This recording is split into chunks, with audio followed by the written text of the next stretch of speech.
This is the story of a day that enchanted the world. We all want to believe in love, and we all want to believe in the fairy tale, and that was what the wedding was. The crowd were having a whale of a time, and they were going to have an even better day. It was lovely. With unheard stories. Then we got a phone call. Prince Charles wasn't happy. One of the choristers told me that they were given sick bags. There is this nagging feeling in your mind all the time. What happens if somebody is taken ill? What happens if somebody wants to go to the loo? Charles, he invited all his old flames. There was Camilla, there was Susan George, there was Diana's sister. Told by those who were there, and with beautifully restored original film of the wedding. It's quite amazing, isn't it? This is history as you've never seen it before. This is the wedding of the century.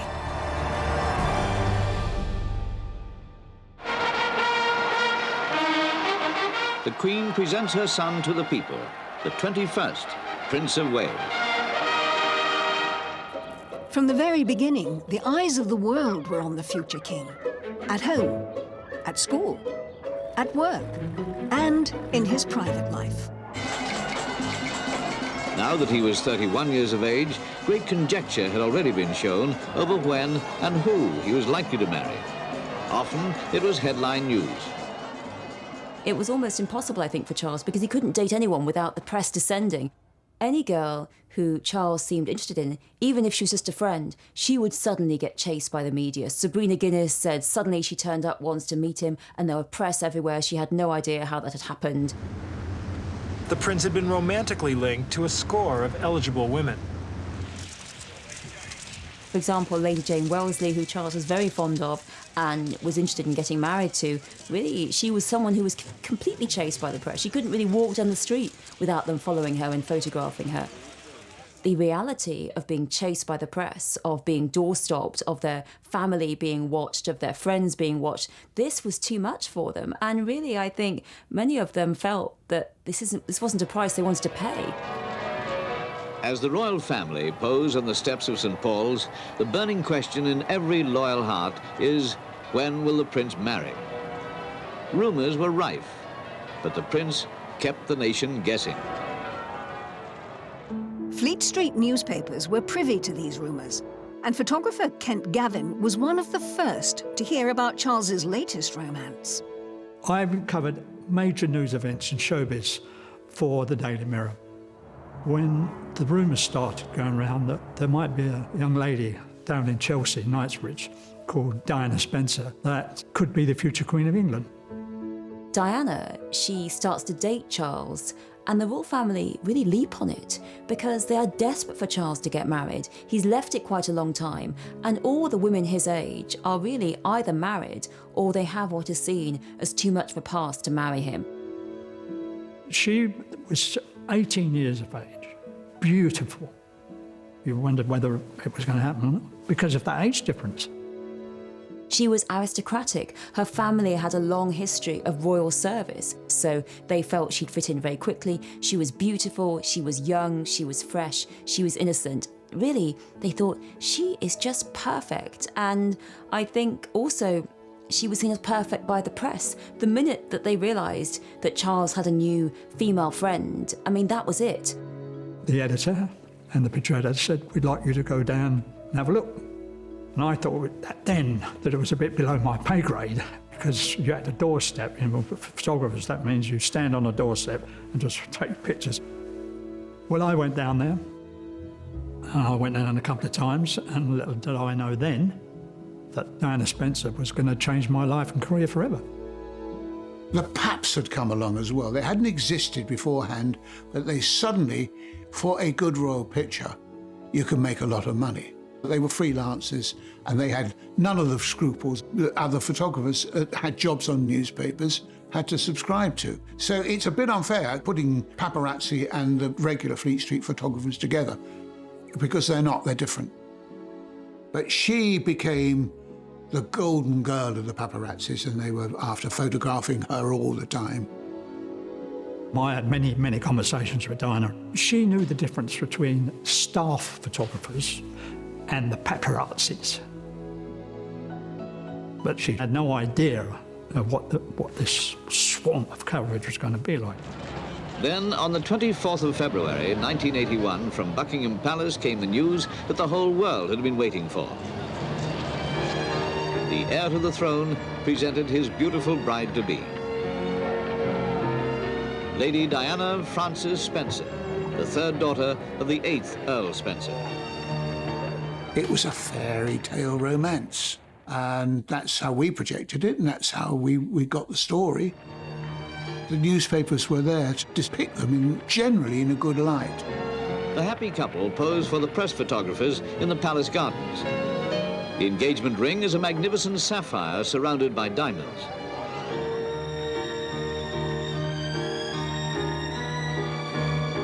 Prince Charles will be 32 years old and Lady Diana 20 on their wedding day. Diana was swept up into a storm that was bigger than she ever could have imagined. Everyone wants Charles and Diana to get married, and there's this massive force behind it, and in the midst of it are two people who don't know each other that well. They'd only met each other a handful of times when they actually got engaged. Many of these times where they'd met, Diana had been escorted by her grandmother, and Diana still called him Sir, so she didn't really know him that well.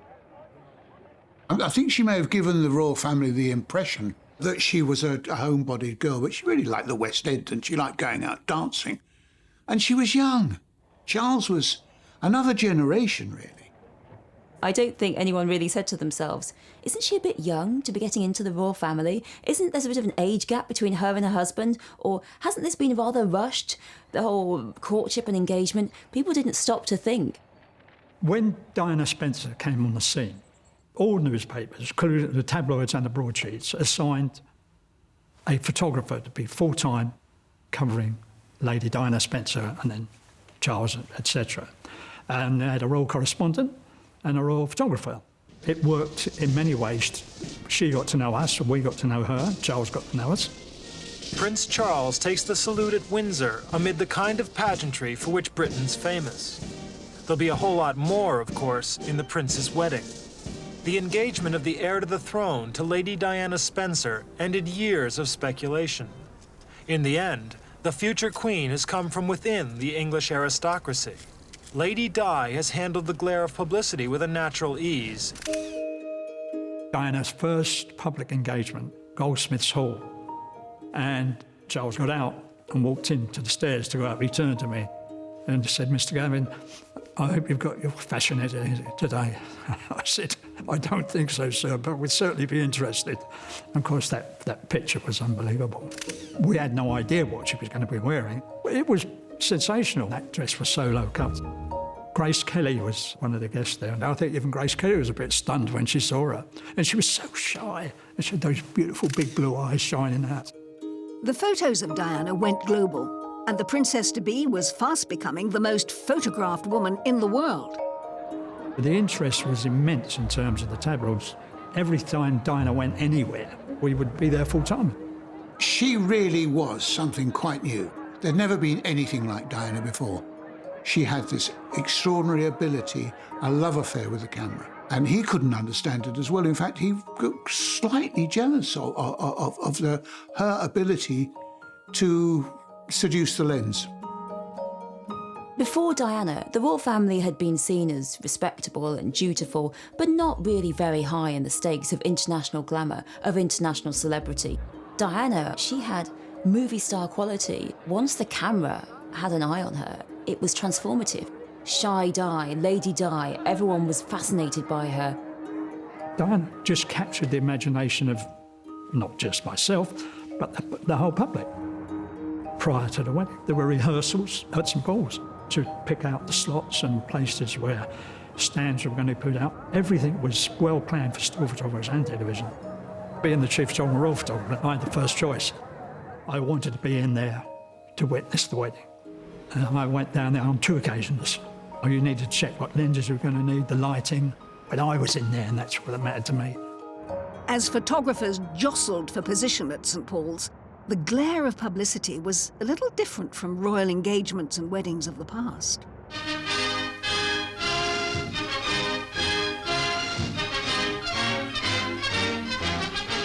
In these, the first special studies of the pair since the news of their engagement, it's easy to see the radiant happiness of the princess as she and her very good-looking husband-to-be pose for the cameras in the palace. Pictures marking such an event as this royal engagement would not be complete without focusing for a moment on the diamond and platinum engagement ring. The marriage of the heiress presumptive is naturally a matter of great importance for the future of the Commonwealth. We are conscious of that, and we may feel certain she has made a choice with her head as well as her heart. Royal weddings are used to create patriotism, they're used to create affection for the royal family. The day of the wedding, and immense crowds. Thousands had assembled overnight, others had arrived at dawn, all eagerly waiting to see and to cheer the royal processions on this day of their own princess's marriage. The crowds waited with tense excitement for the appearance of the Irish stagecoach, for His Majesty the King, and for the bride. The idea of the big public white royal wedding goes back to Victoria. Before Queen Victoria, royal weddings were quiet affairs late at night, a few aristocratic friends. But Victoria and her government wanted to really proclaim her as the middle-class queen. And so what happened was she'd have a much bigger wedding for which the crowds could line up and watch her drive to the wedding venue publicly, and they could see her. The greyness of this November day, matching in some respects the weary aftermath of war, these were neither seen nor felt, for this was a day of national rejoicing. The wedding of Elizabeth and Philip, she was the future queen, but it was 1947, it was the post-war, it was a recession, there was Great Depression in Britain, and there was a lot of debate about whether or not they should have a royal wedding at all. Winston Churchill actually said that if Elizabeth and Philip had a big wedding, it would be a splash of colour on the hard road we have to travel. That idea that the royal wedding was a big moment, a joyous moment, would give people happiness and would bring people together.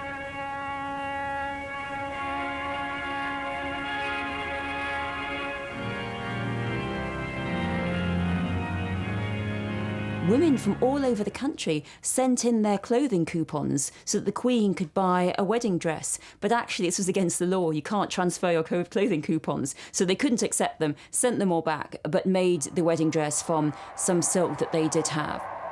Elizabeth and Philip's wedding was a celebration of them, but it also was a celebration that the war was over, that life went on, that weddings were continuing, and this was a new queen for the future. This day will long be remembered as a vivid and important episode in the story of the nation.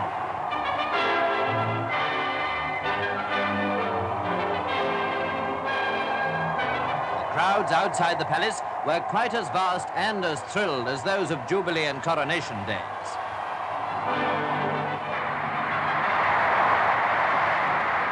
And how they cheered the happy pair when they came out onto the balcony. The link between the British people and the royal family is something quite unique.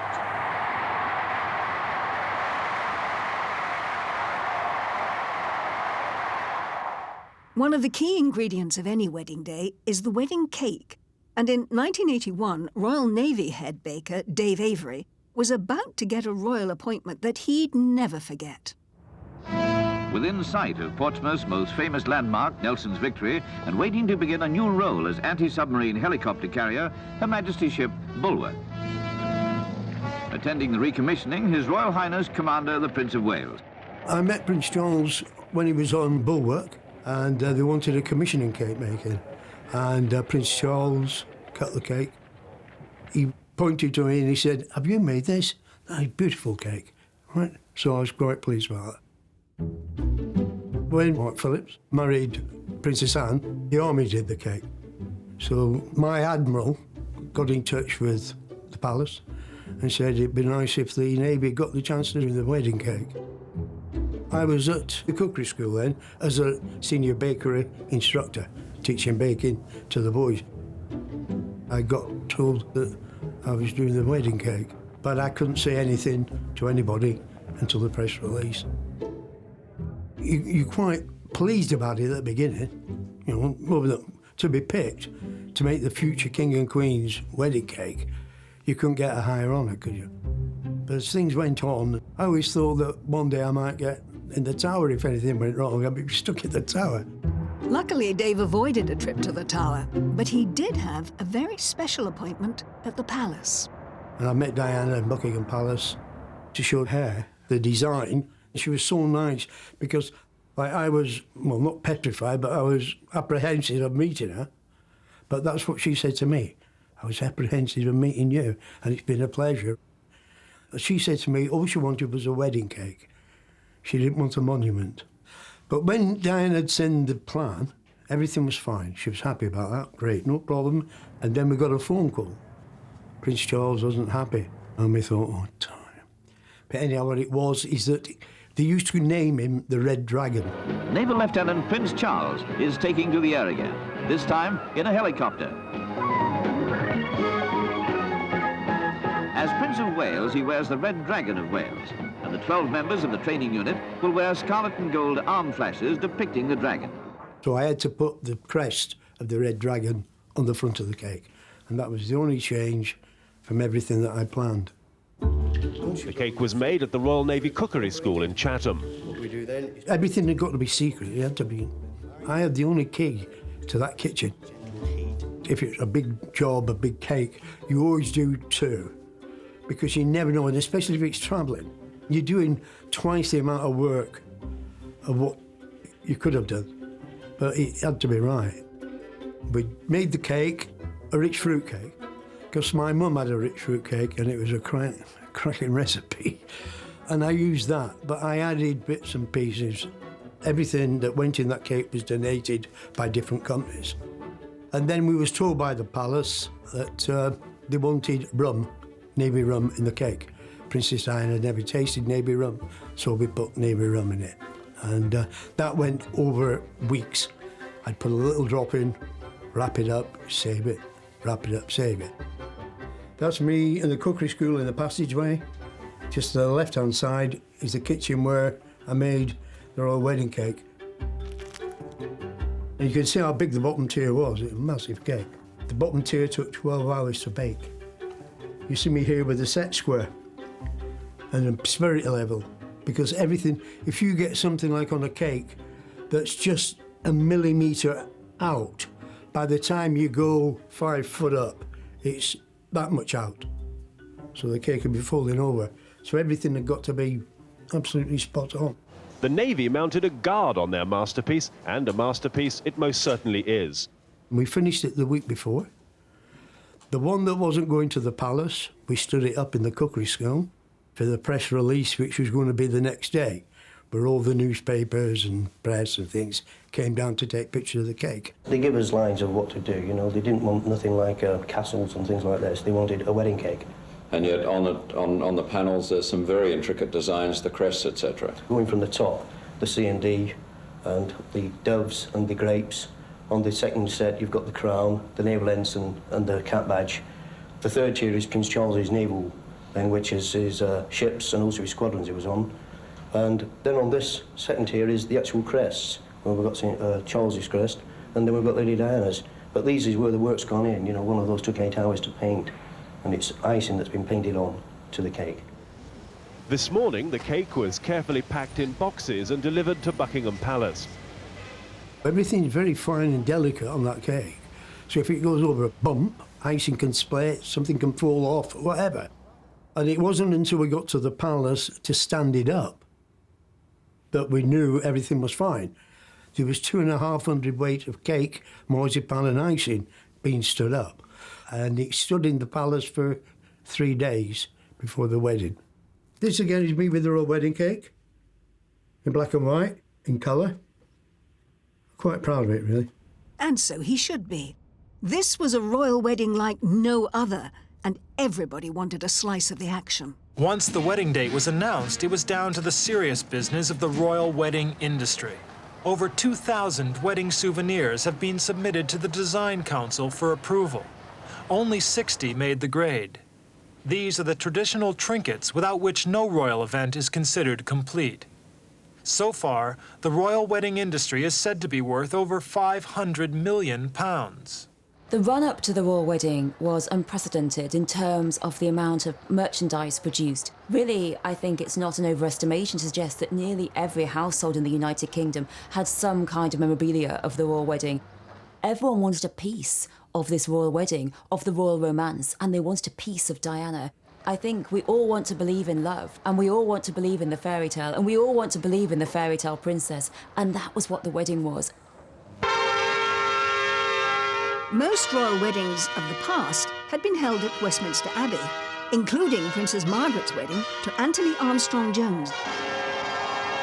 And from Clarence House, the glass coach leaves on its journey to the Abbey. Riding in the coach was the bride, accompanied by Prince Philip, who was to give her away. All along the route, the people waved and cheered Princess Margaret. It was her day. One can be certain that as she drove through the crowded streets, she must have been touched by the affection that surrounded her. The royal bride arrives. Her own sparkling beauty is superbly set off by the simplicity of her wedding gown of white organza. The Queen and members of the royal family have taken their places. The bridegroom, and what a moment for him as his bride enters.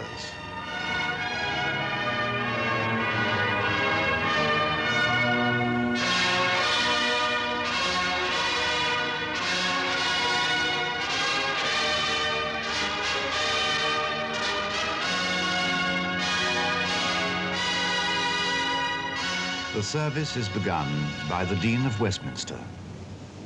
Dearly beloved, we are gathered here in the sight of God and in the face of this congregation to join together this man and this woman in holy matrimony. Choirmaster Barry Rose was as surprised as anyone when he heard of Charles and Diana's chosen wedding venue. I was sitting at home with my wife, having lunch, and listening to the 1 o'clock news on BBC Radio. And the headline said that the Prince of Wales and Lady Diana Spencer would be married in St Paul's Cathedral. And I thought, this can't be right. You know, it's Westminster Abbey. They always go to Westminster Abbey. Nobody had told me, of course, the clergy knew, but they never told the Marshal of the Choir or anything like that. St Paul's is so famous, when I go around the world, they say, oh, you were at St Paul's Cathedral. They don't say London, they just say St Paul's Cathedral. It is known the worldwide. I think Charles chose St Paul's because it's open from end to end. In Westminster Abbey, you have the screen on which the organ sits halfway up. So if you're seated out in what they call the nave, which is the west side of that, you don't see anything when the couple are right at the front and out of sight, whereas you could see the whole thing from the back of the nave of St Paul's.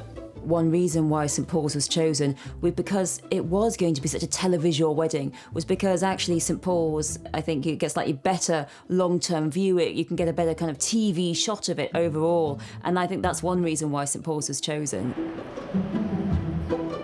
I got to the cathedral that afternoon and the press were everywhere. I mean everywhere. They came to choir practice, they followed us even to the loo. You know, they wanted to film this and film that.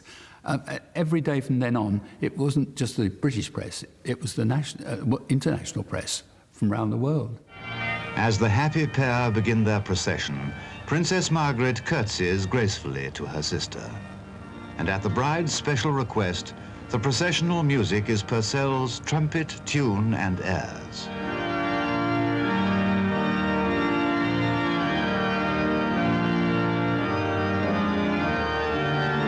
Every royal wedding has music, but it has special music. And Charles turned to a friend of his, Sir David Wilcox, to ask his advice. He'd met Sir David when he was at Cambridge University.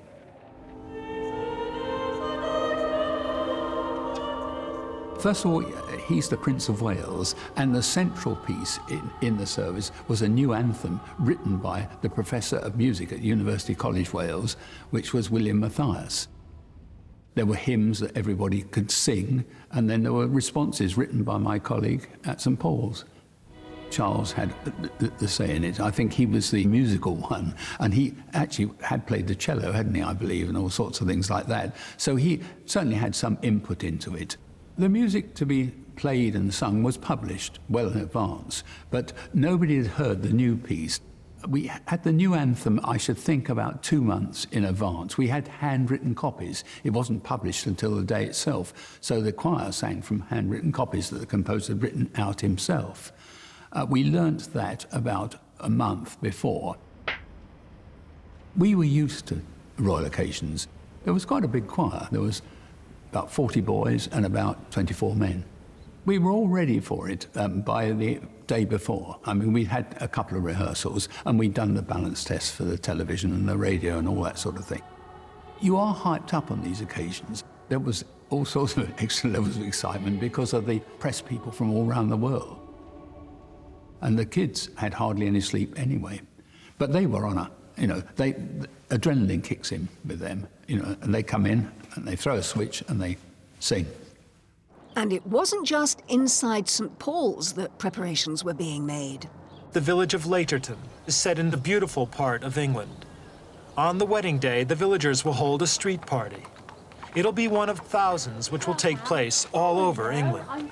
They've been working on it for months, raising money in house-to-house collections and in many other activities, including the traditional village jumble sale.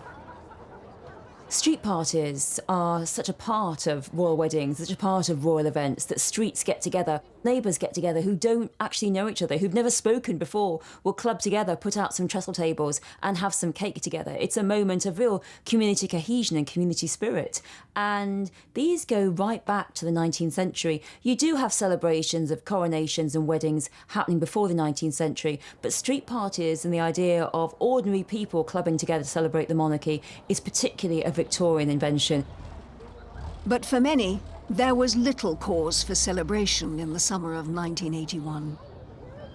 Despite the gloom of recession, unemployment, riots, and an indifferent English summer, the flags go up for the July celebration. Britain's problems seem a long way away from this quiet hamlet. The country was riven, absolutely true, between the left, who didn't like the way the country was being run, and you had Thatcher's people who were determined to change it. July 1981, and English cities burned. The current wave of rioting hasn't been equaled in modern times. The public is shocked, so are the politicians and the police. In the summer of 1981, there were riots in the United Kingdom, in Toxteth, particularly in Brixton, and really this was a time when people were very angry at the new regime, deprivation, the fact there was a gap between rich and poor. And so really I think you have this big desire, investment from the establishment that they want the wedding to be as big as possible, to really overwrite the fact that that's the image that many people would have of the summer of 1981 is riots, burnt out cars, people angry, that instead you get the fairy tale wedding.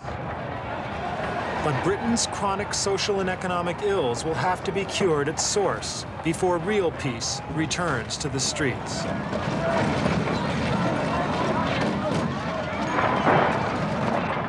So there was huge division in the country, but in an odd sort of way, it was withdrawn for the royal family. The wedding between Prince Charles and Lady Diana will be celebrated in many ways. Some will just buy a memento of the occasion. Others will take part in the thousands of street parties. A select few will attend the ceremony at St. Paul's Cathedral. For all, it's hoped it will be a time of unity for a troubled nation. Love is the flower you've got to let grow, or so the saying goes. And florist David Longman was tasked with creating a bouquet fit for a princess. They say that flowers in the wedding bouquet show fertility, fidelity, and loyalty. The fashion of carrying flowers, you can put to Queen Victoria. She carried a posy of flowers. My father joined the Worshipful Company of Gardeners. They had the ancient tradition of presenting flowers to the royal family on state occasions. And the first time he was involved was in the wedding of the Queen, then Princess Elizabeth. That's where we started. We made the bouquets for Princess Margaret and several others. My conversations with Lady Diana was very similar to so many discussions I'd had with brides and what they wanted. I showed her the designs. All right, we had many more designs and more intricate designs than we probably show to a normal bride. We'd talked to the dressmaker beforehand. I'd been to see the dressmaker, although the Emmanuels were very discreet and wouldn't tell me very much, which I quite understood. They did give me a patch of material, so I could sort of feel what it was going to be like. But they showed me an outline sketch and I knew it was going to be a very voluminous dress. The outline sketch was a great help. It's a combination of what you know about the dress, the disposition of the bride, her hair, her height, and what she thinks about it. At the end of the day, she is the important one. She's the one you've got to please, to help make her day the happiest day of her life. She was like any other bride, excited, intrigued, wanting guidance of what she would have. Very normal, very, very normal person, a young bride. I took this book with the designs, various designs which we had put together, showing her what she could have. There's crescents and half crescents and rounds, and she chose this one, which is a long drop bouquet. Lily of the Valley, Stephanotis, orchids. The prince made one request, and that was a Mountbatten rose in memory of his uncle, who he was very attached to. He particularly wanted it, and there was only one grower. It's not really a florist rose, it's a garden rose, and it was the only colour because it's a golden rose, there in the centre of the bouquet.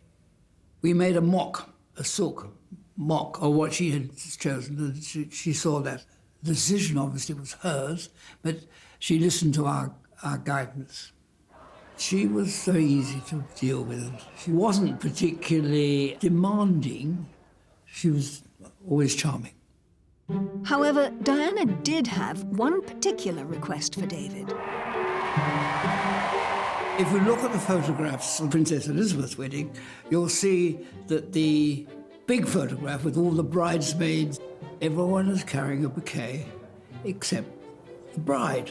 And the story was that the princess asked her bouquet to be put on the tomb of the unknown warriors.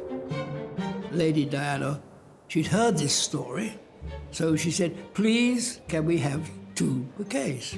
So they had one which went straight onto the tomb, and the other one, which I delivered to Buckingham Palace, was ready for the photographs. There was a great deal of secrecy. The press get hold of it, and as soon as they know, they want to interview and talk about it and what they're going to do, what the design's going to be.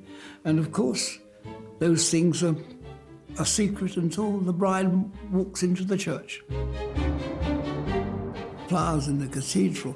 I suppose we had something like 20 people working on the flowers. I had 3 or 4 of my very senior florists who were well qualified with the flower ladies of St. Paul's.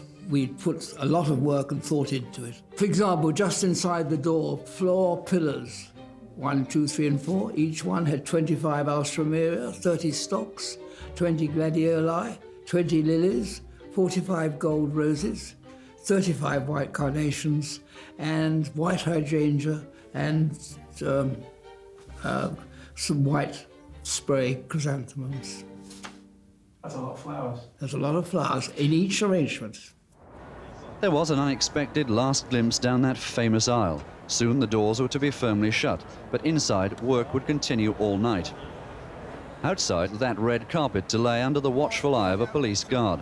100 foot of actually rather modest quality nylon, which is proving rather difficult to lay. We did a final inspection of the cathedral flowers at about 10:30, 11 o'clock. And I walked to the west door, and you saw all the crowds down the Ludgate Hill. You could see the crowd were having a whale of a time, and they were going to have an even better day. It was lovely, absolutely wonderful.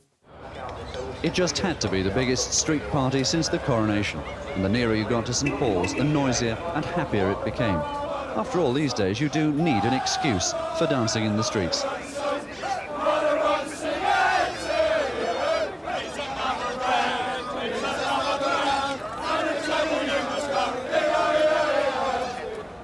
And of course there had to be the dust cart, often greeted with cheers itself as it made its run, as it was to do so many times that night. And sleep many people did, despite the cheery nighttime chatter of a radio DJ coming from loudspeakers right along the route. You couldn't actually see an inch of pavement anywhere, and money wouldn't buy you a space from most of these people. As dawn broke over London, preparations had been taking place throughout the night to ensure that the big day went off perfectly. On the morning of the wedding, we was up at 3 o'clock, went to the palace, moved the cake, put it all down, put it back in the boxes, screwed it all up, got a buggy, took it right across the other side of Buckingham Palace, put it up in the gold room for wedding breakfast, and when it came to put the top piece on the flowers, I didn't do that because I couldn't do that. I thought I'd done enough. I was really, just so relieved that the cake had been stood there and we'd moved it and it was all ready for the thing. And my boss, he put the top on the cake for me. And I've never felt such a relief. You can't explain it, the relief that you've finished it and it's done. All you had to do was eat it. Our head florist started at 4 o'clock in the morning to make the bouquets. We converted my office, the back of our shop where we were, into a workroom for her to work away from the other staff. At 6 o'clock this morning, the party was still going on, but a trifle more wearily. The crowd had, of course, built up steadily. All the best places had gone, and the losers waited to be moved off the road, hoping someone would let them onto that highly prized pavement. So, as the crowd settles down and the tension begins to mount here as much as anywhere, St Paul's is ready and waiting for its big day. I can remember the morning of the wedding well, because first of all, you've got to get into the cathedral, which is nearly impossible unless you have your duty pass. The choristers arrive by their own entrance from the choir school, and we have a rehearsal, which lasts about 40 minutes or so, just to warm everyone's voices up, and a final sort of team talk, as I call it, before we go up there. And we weren't allowed to practice upstairs, of course, that morning, because people were assembling in the cathedral from about 9:30 onwards, I think. And it wasn't just the bride and groom who had wedding day nerves. One of the boys told me quite recently that they were given sick bags. I mean, there is this nagging feeling in your mind all the time. What happens if somebody's taken ill? What happens if somebody wants to go to the loo? In case you've ever wondered how the Guard of Honour know exactly where to stand, well, here's the man with the chalk who carefully marks each place with a circle and their number. By the time of the royal wedding, Britain and much of the world was in the grip of dye mania. They were obsessed. All everyone cared about was, what would Diana wear? What would she say? What would she do? Would she kiss Charles on the balcony? By now, the slightly weary crowd were saving their very loudest cheers for later on. What are you looking forward to most of all? Seeing Lady Di, I reckon. You reckon so, Yeah. do you? Is that what everybody wants to see, I think? Yeah, probably. I want to get out and give her a kiss. The public, they couldn't get enough. There were thousands of people on the streets, wasn't there? And television-wise, it was one of the biggest viewing audiences ever. It's just Cinderella as a fairy tale princess. That's the feeling everybody got, including the media. We had to be in 2 hours before the arrival. As he waited, Kent noticed some rather familiar faces inside St Paul's. Charles, all of his relationships were in there. There was Camilla, there was Susan George, there was Diana's sister. I think there were one or two others, well, I can't remember names. But he invited all his old flames. Prince Charles was a supporting actor. There wasn't much conversation about him or any of members of the royal family. It was all about Diana. People really fell in love with the idea of this wonderful young woman marrying into the royal family. To them, it seemed like the beginning of a wonderful romance, the fairy tale. She was wearing this extraordinary dress. piling it into the carriage. They were sitting in there as if it was filled up with soap suds. In fact, the carriage was filled up with her dress. When the gold coach drew up to the cathedral and Diana stepped out and you saw the dress for the first time, that was so exciting. When they had to get her out of the carriage, they had to arrange it all, so it was all kind of impromptu. You think they have all sorts of rehearsals for this kind of thing, but they couldn't rehearse the dress. I don't think it was actually ready until the morning of the ceremony, and it caused a bit of a problem. Everyone kind of ignored the fact that it was full of creases because everyone wanted it to go off well.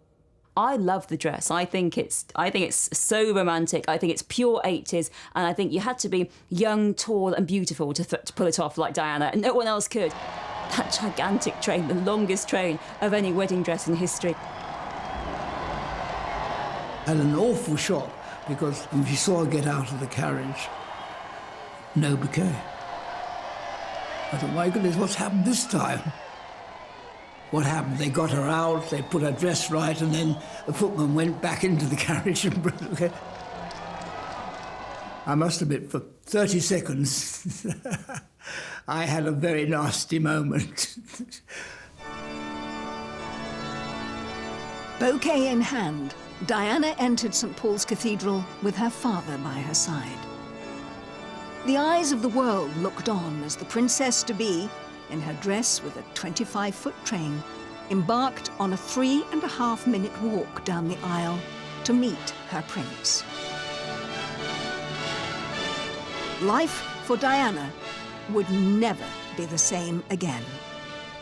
When she walked in, and the music and everything else, it was just something to see, beautiful. I was witnessing history. I can say to my kids, well, I wasn't there to do it. Even the Archbishop of Canterbury talked about the fairy tale. Everything really was the princess vision, the happy ever after vision. It just was such a huge responsibility to lay on the shoulders of Charles, and particularly Diana, that for the rest of her life she'd have to live out our fairy tale fantasies. I, Diana Francis. Diana chose not to say that she would obey her husband in her wedding vows, and that was a real break from tradition. To love and to cherish. To love and to cherish. Till death us do part. Till death us do part. Diana was showing that even though she was only just 20, she was a young girl who everyone had underestimated. She wasn't going to be the malleable puppet that everyone thought. She wasn't going to obey her husband and vow to. She was going to be her own woman, a modern, independent bride. Charles and Diana's wedding was the biggest televised event in history. I don't think anything will ever beat it. 750 million people sat down to watch the wedding all over the world, and that meant watching at very unsociable times in the middle of the night in some parts of the Commonwealth and some parts of the world. And yet, everyone wanted to watch it, even people who weren't very interested in the royal family. A new piece written by William Matthias, I think it might have been the musical premiere with the biggest audience in the world ever. I mean, I got very excited in one moment. I threw my hands in the air like you do when you're conducting, and the lampshade right next to me flipped off and did a quick twirl, and the clergyman sitting next to me just caught it. So if you look carefully at the photos of that day, you can see there's one lamp with no lampshade left on it. They couldn't have sung any better. I mean, it was the best we could have done. We gave our all, you know, heart and soul. And it was not about us, it was about the two people getting married. That's what weddings are about.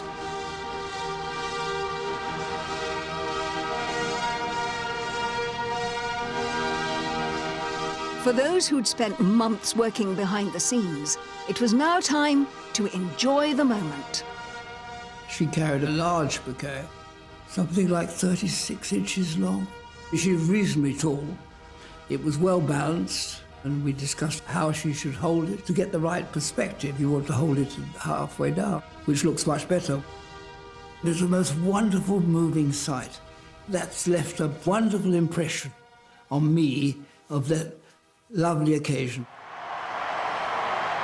Diana's beauty, her freshness, her innocence, her kind heart, and her emotional warmth, all of this came across in the wedding.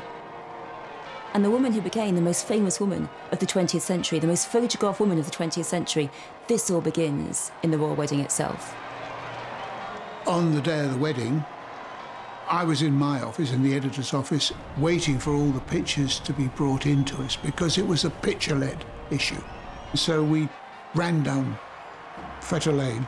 They had military bands. So the air was full of music and there was no traffic because it had all been blocked away for the royal procession. There were all people hanging up all the windows.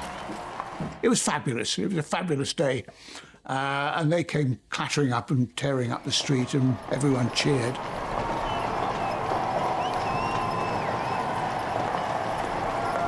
And then we ran back up to the office and waited, and then the pictures started coming in, and gradually people started to come into the office who had been covering the story from various places.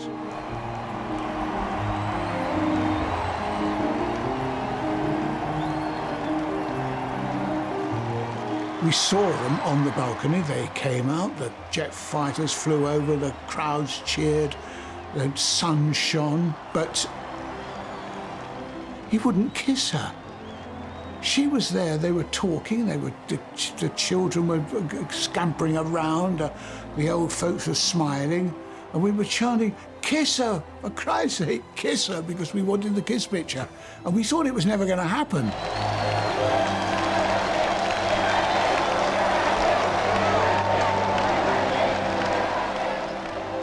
I think there were 40 photographers on the Queen Victoria Memorial, and I think only probably 4, maybe 5 got it because it was all over. And I looked at it and I thought, well, you know, there's history changing.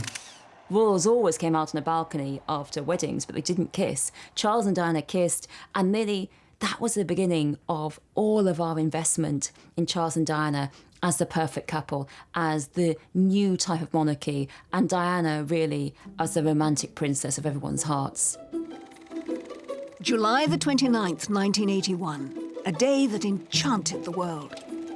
And now, thanks to new technology, a day that looks like it was filmed yesterday. It's like a time machine. We can watch the footage as if we were there, as if we were watching it for the first time, gathered around the TV, being part of this huge moment. So let's sit back and enjoy, as never before, the wedding of the century.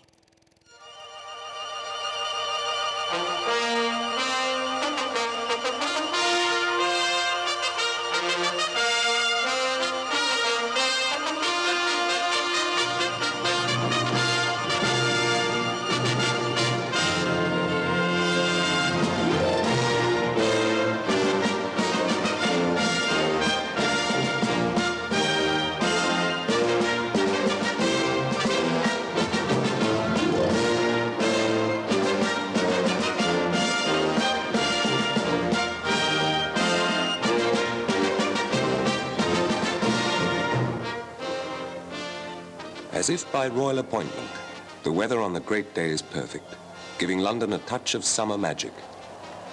From Buckingham Palace, a semi-state landau carries the Queen and the Duke of Edinburgh to St. Paul's Cathedral for the wedding of their much-loved son, the Prince of Wales.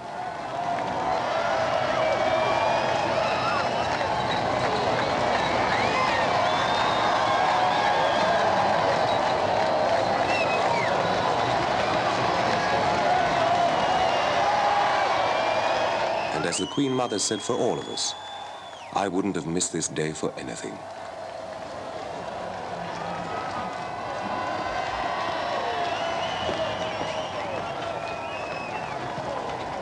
On the steps of St. Paul's, it's a scene straight from a Victorian picture book.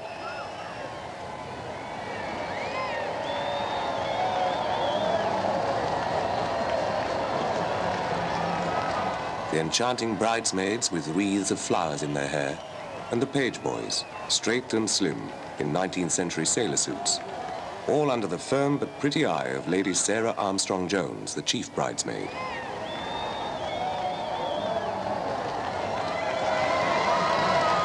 The wedding guests assemble, not just the famous like Prime Minister Margaret Thatcher and Mrs. Nancy Reagan, wife of the American president, but personal and family friends as well. Also many of the crowned heads of Europe, quite happy for once to play second fiddle.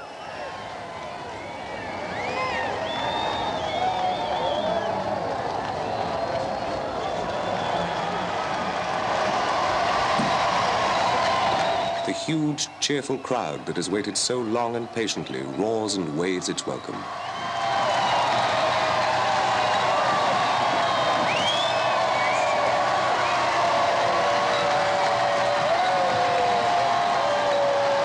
And now the hero of the hour. Beneath the pomp and titles, a nice, rather nervous young man on the most tender and important journey of his life. Beside him, his brother and chief supporter, Prince Andrew, wondering, perhaps, if he's forgotten the ring.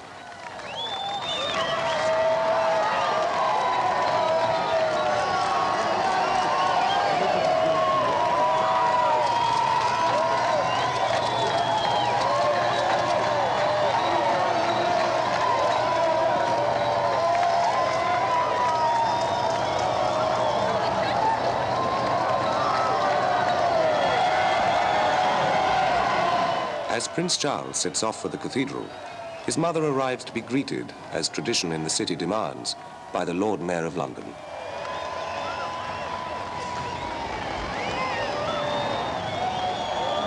The Queen Mother, escorted by Prince Edward.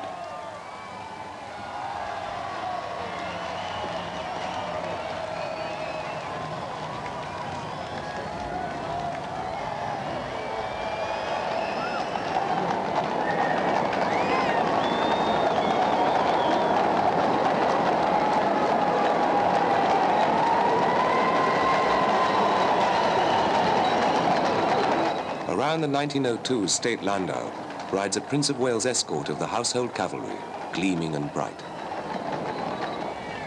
An escort of mounted police wait for Lady Diana at Clarence House. Though still a commoner, the pretty English girl will be transformed into the third lady of the realm, Princess of Wales.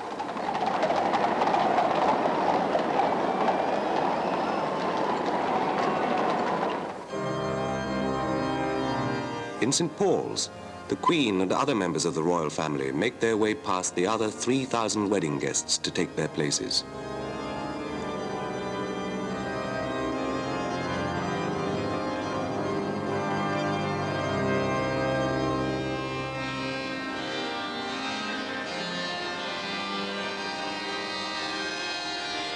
The Duke and Duchess of Kent, the Duke and Duchess of Gloucester, Princess Margaret and Viscount Linley, and Princess Anne with Captain Mark Phillips.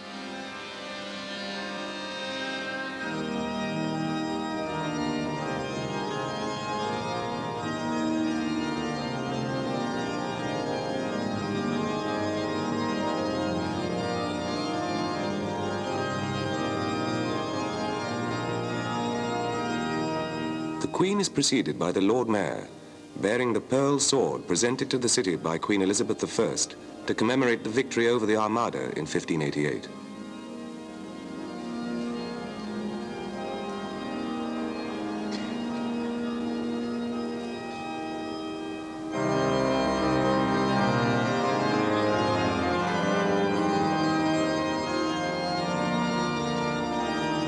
And so the stage is set.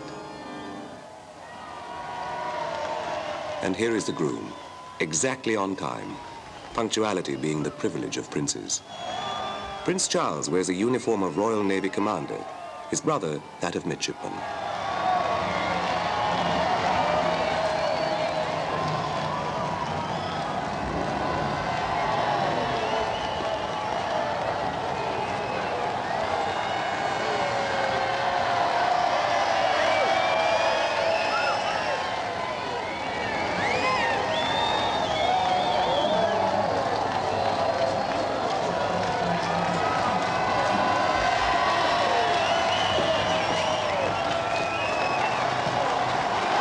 Passing through Admiralty Arch, the bride is not far behind.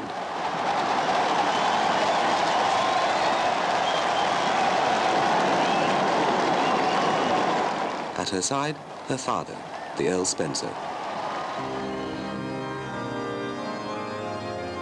Prince Charles makes his way down the aisle.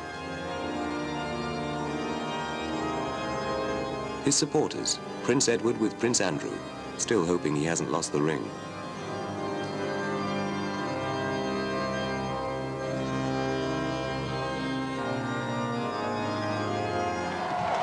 Forswearing the usual privilege of brides, Lady Diana arrives on time as well. The whole day is to be a superb example of precision and timing, so typical of British ceremonial.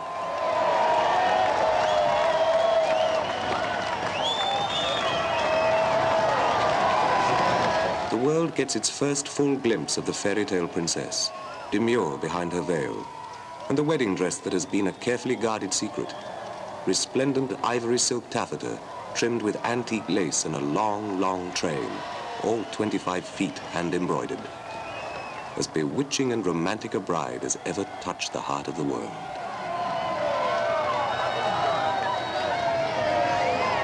But that long train is a bridesmaid's nightmare.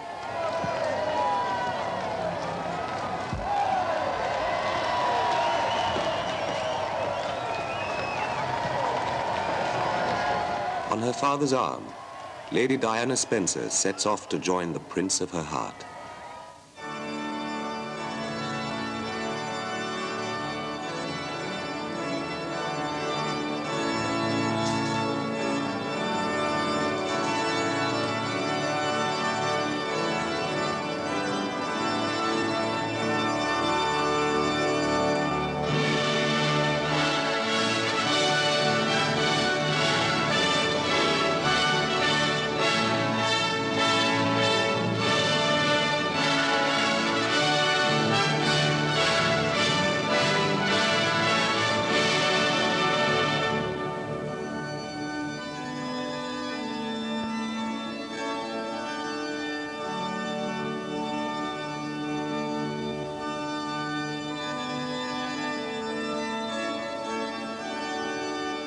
Her bouquet, orchids and pale gardenias, dark myrtle and golden Mountbatten roses.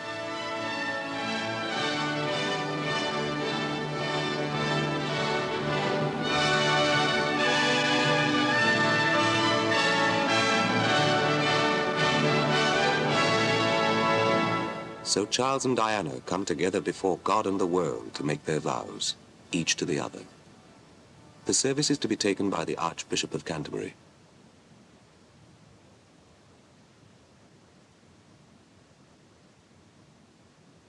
Charles Philip Arthur George, wilt thou have this woman to thy wedded wife, to live together after God's ordinance in the holy estate of matrimony?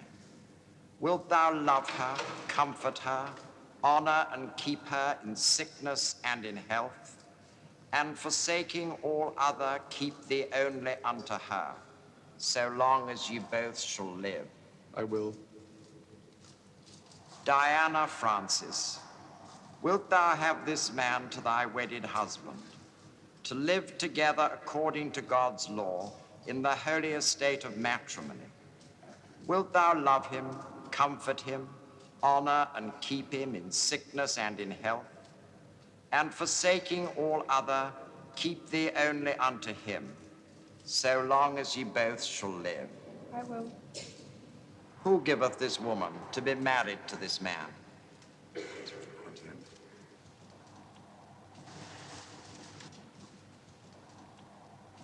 I, Charles Philip Arthur George. I, Charles Philip Arthur George. Take thee, Diana Francis. Take thee, Diana Francis. To my wedded wife. To my wedded wife. To have and to hold from this day forward. To have and to hold from this day forward. For better, for worse. For better, for worse. For richer, for poorer. For richer, for poorer. In sickness and in health. In sickness and in health. To love and to cherish. To love and to cherish. Till death us do part. Till death us do part. According to God's holy law. According to God's holy law. And thereto I give thee my troth. And thereto I give thee my troth. I, Diana Francis. I, Diana Francis. Take thee, Charles Philip Arthur George. Take thee, Philip Charles Arthur George. To my wedded husband. To my wedded husband. To have and to hold. To have and to hold. From this day forward. From this day forward. For better, for worse. For better, for worse. for richer, for poorer, richer, poorer, in sickness and in health, in sickness and in health, to love and to cherish, to love and to cherish, till death us do part, till death us do part, according to God's holy law. according to God's holy law. And thereto I give thee my troth. And thereto I give thee my troth.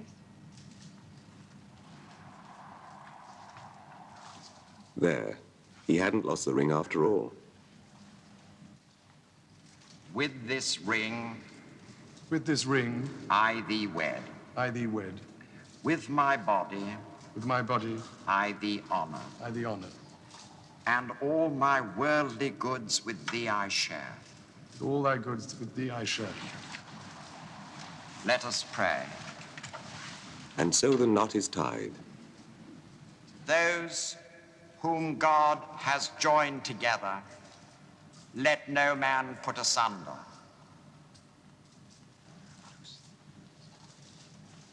For as much as Charles Philip Arthur George and Diana Frances have consented together in holy wedlock, and have witnessed the same before God and this company, and thereto have given and pledged their troth either to other, and have declared the same by giving and receiving of a ring and by joining of hands, I pronounce that they be man and wife together, in the name of the Father, and of the Son, and of the Holy Ghost.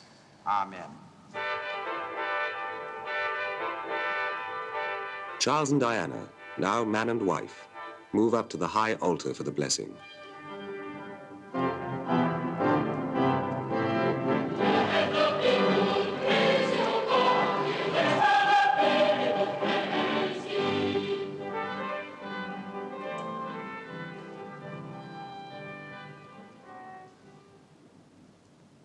God, the Holy Trinity, make you strong in faith and love, defend you on every side, and guide you in truth and peace.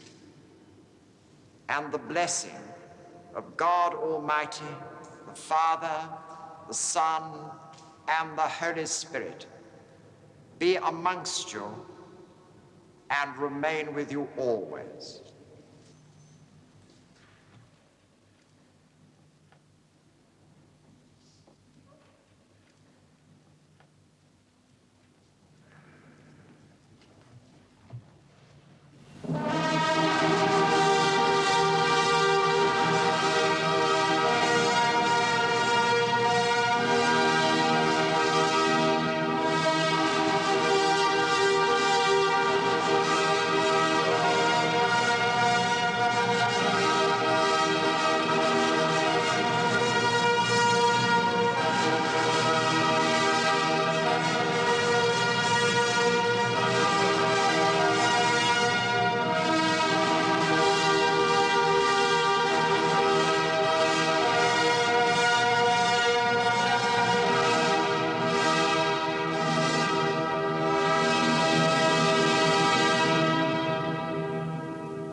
Their Royal Highnesses, the Prince and Princess of Wales, make their way back down the aisle to the tumultuous welcome awaiting them at the steps of St. Paul's.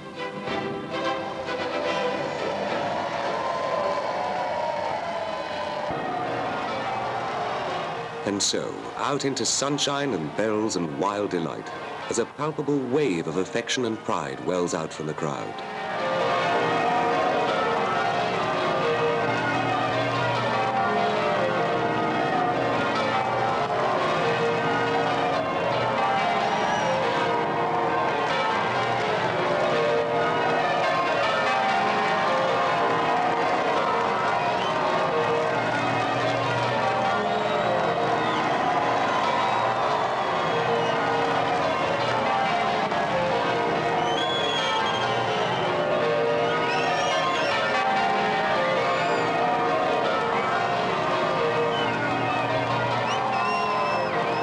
Suddenly, that long train makes the state landau look remarkably full.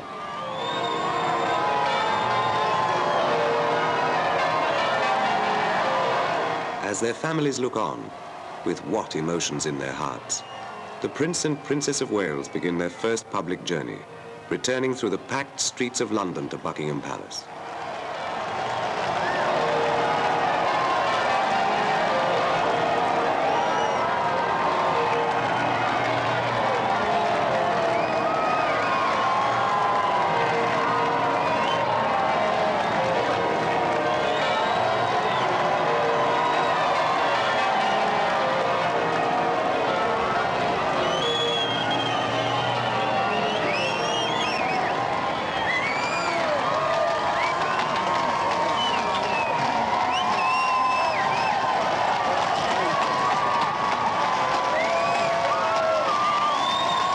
There are those who say that the monarchy has no relevance to modern British life.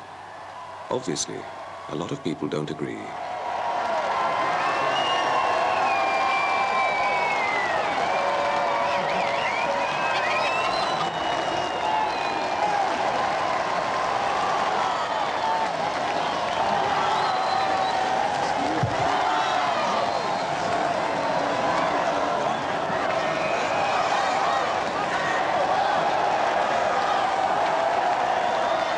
Behind the newlyweds comes the Queen, accompanied by the Earl Spencer.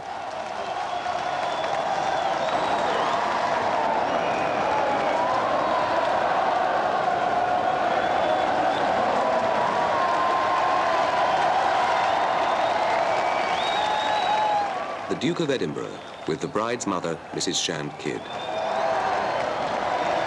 The Queen Mother with Prince Andrew.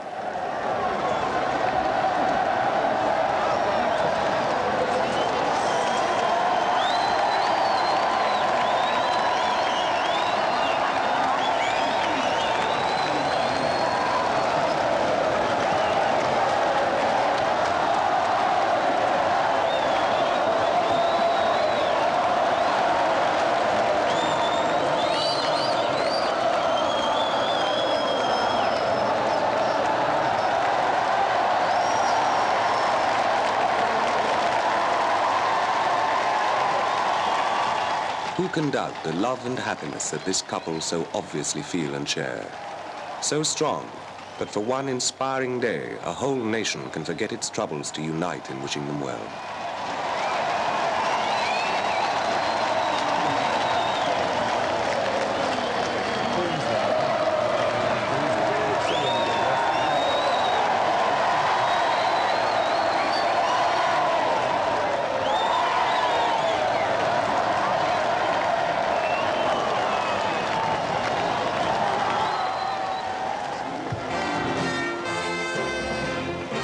The bridal carriage draws up at the grand entrance to Buckingham Palace, on as grand and happy a day as summer's sun looked down on.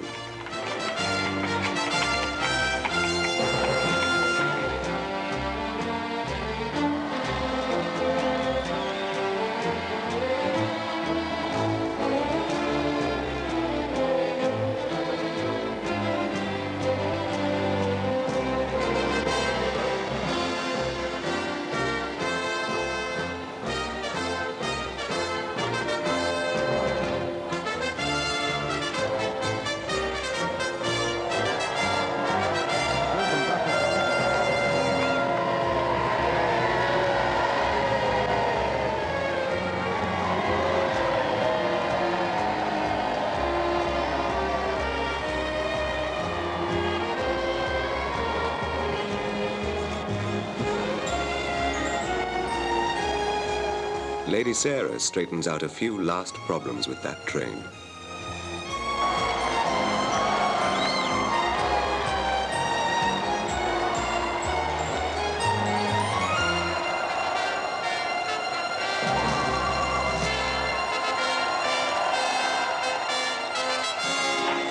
Close behind the bridal couple, the Queen's carriage procession arrives.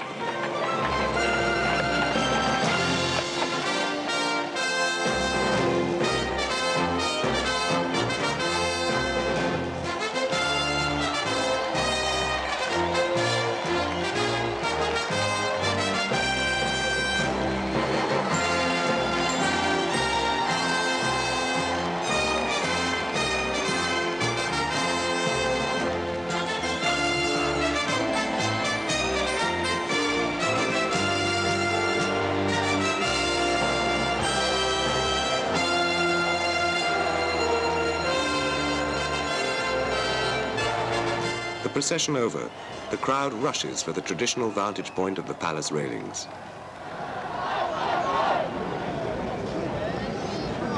Whilst behind a slender police cordon, the Mall fills with people like a thermometer fills with mercury.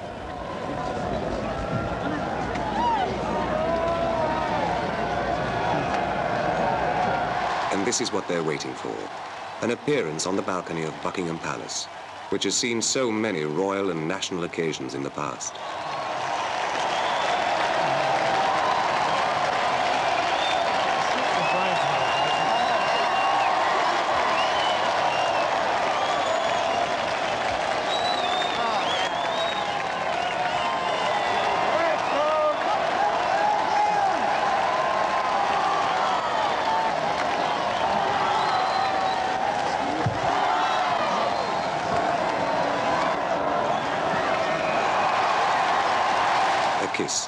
Which receives a roar of approval from the crowd, who called the couple back and back again onto the balcony.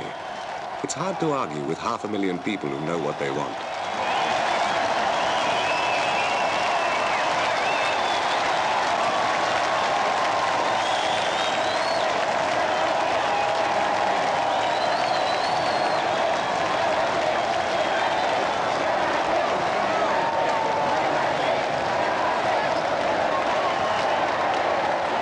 Every single one was rewarded by this tender kiss.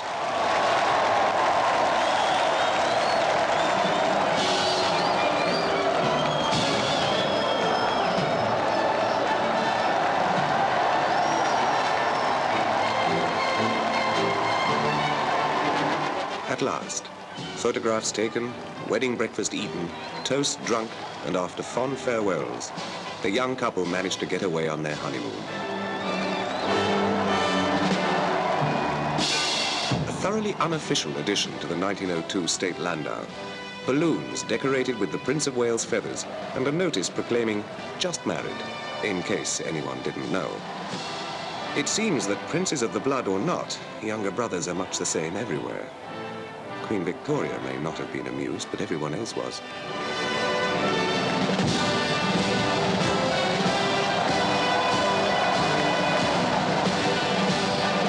It's obvious, even trite, to describe this tale of the beautiful maid who marries the handsome prince as a fairy story.